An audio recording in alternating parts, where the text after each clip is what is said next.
नमस्कार. भक्तिप्रिया चॅनलवर आपले खूप खूप स्वागत आहे.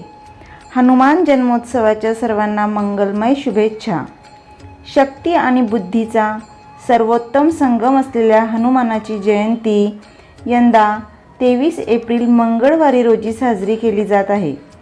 हनुमानाला मारुती, बजरंगबली, रामभक्त, आंजनेय, महावीर, पवनपुत्र, पवनसूत, केशरीनंदन अशा अनेक नावाने संबोधले जाते. हनुमानाचे शस्त्र गदा हे आहे. हनुमंताला मारुती म्हणण्याची पद्धत केवळ महाराष्ट्रातच आढळून येते. हनुमानाला तेल, शेंदूर, रुईची फुले, पाने अर्पण करण्याची परंपरा आहे. हनुमान जन्मोत्सवाचा पूजा मुहूर्त हा ब्रह्ममुहूर्त पहाटे 4:20 ते 5:04 आहे आणि अभिजित मुहूर्त सकाळी 11:53 ते दुपारी 12:46 आहे. या दिवशी हनुमानाच्या पूजेची वेळ सकाळी 9:03 ते 10:41 असणार आहे. हनुमान चिरंजीवी असल्याने तो आज देखील अस्तित्वात असल्याची मान्यता भाविकांमध्ये आहे. हनुमानाला लावण्यात येणारा शेंदूर अत्यंत पवित्र मानला जातो. शरीर सौष्ठव कमावण्याची आवड असणाऱ्यांनी हनुमानाची आराधना करावी.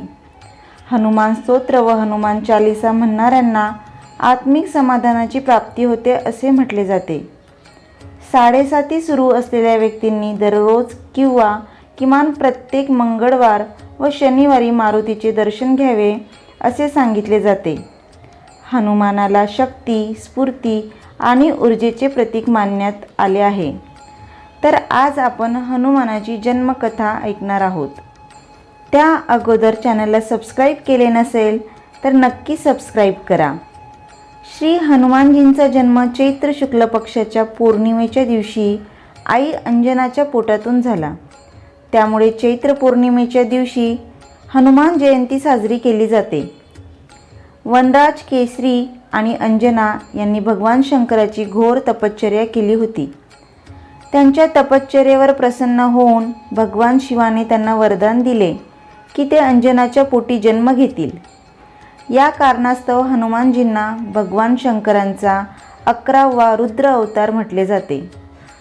महावीर हनुमान हे प्रभू श्रीरामाचे परमभक्त आहेत. हनुमानजींचा जन्म वानर जातीत झाला. त्यांच्या आईचे नाव अंजना म्हणजेच अंजनी आणि वडील वानरराज केशरी. या कारणास्तव त्यांना अंजनेय आणि केशरीनंदन इत्यादी नावांनी संबोधले जाते. दुसऱ्या मान्यतेनुसार हनुमानजींच्या जन्मात पवनदेव यांचीही भूमिका होती. एकदा अयोध्येचे राजा दशरथ आपल्या पत्नींसोबत पुत्रष्टी हवन करत होते. पुत्रप्राप्तीसाठी हा हवन केला जात होता. हवन संपल्यानंतर गुरुदेवांनी तिन्ही राण्यांमध्ये अल्प प्रमाणात खीरचा प्रसाद वाटला. अंजनी मा तपश्चर्या करत असलेल्या ठिकाणी एका कावळ्याने खीरचा एक भाग सोबत नेला. हे सर्व भगवान शिव आणि पवनदेवाच्या इच्छेनुसार घडत होते. तपश्चर्या करत असलेल्या अंजनाच्या हातात खीर आल्यावर तिने ती खीर भगवान शिवाचा प्रसाद मानून स्वीकारली. या प्रसादामुळे हनुमानाचा जन्म झाला. हनुमानाच्या जन्माची कथा. सुमेरूमध्ये सोन्याने बनलेले केसरीचे राज्य होते. त्यांची अंजना नावाची एक अतिशय सुंदर बायको होती. एकदा अंजनाने स्वच्छ आंघोळ केली आणि सुंदर कपडे आणि दागिने घातले. त्यावेळी पवनदेवाच्या तिच्या कर्णपटलात प्रवेश करताना तिला परत येताना असे आश्वासन दिले की तुला सूर्य, अग्नी आणि सोन्यासारखा तेजस्वी, वेदांमध्ये पारंगत, विश्ववंद्य महाबली असा पुत्र होईल. आणि तसेच घडले.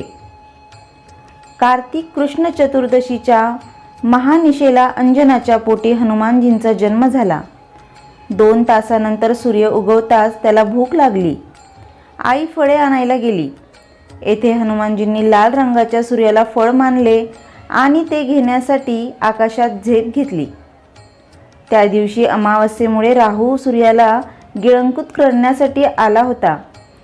पण हनुमानजींना दुसरा राहू समजून राहूने तिथून पळ काढला। तेव्हा इंद्राने हनुमानजींवर वज्राने जोरदार हल्ला केला।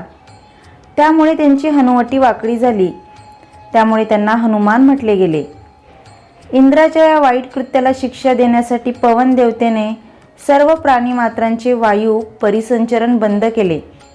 तेव्हा ब्रह्मदेवांसह सर्व देवांनी हनुमानाला वरदान दिले।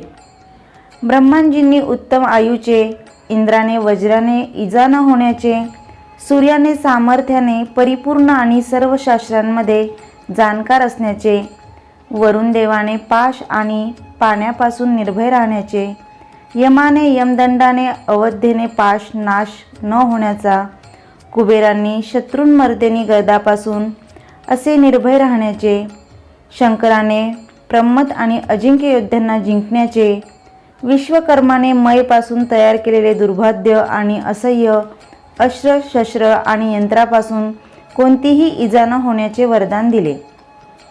अशा वरदानांच्या प्रभावामुळे हनुमानजींनी केलेली अफाट शौर्याची सर्व कर्मे हनुमानजींच्या भक्तांमध्ये प्रसिद्ध आहेत आणि जी न ऐकलेली किंवा अज्ञात आहेत ती रामायण, पद्म, स्कंद आणि वायू इत्यादी विविध प्रकारच्या पुराणांमधून ज्ञात होऊ शकते। तर आजचा व्हिडिओ तुम्हाला आवडल्यास जास्तीत जास्त शेअर करा, लाईक करा आणि चॅनलला सबस्क्राईब करा। धन्यवाद।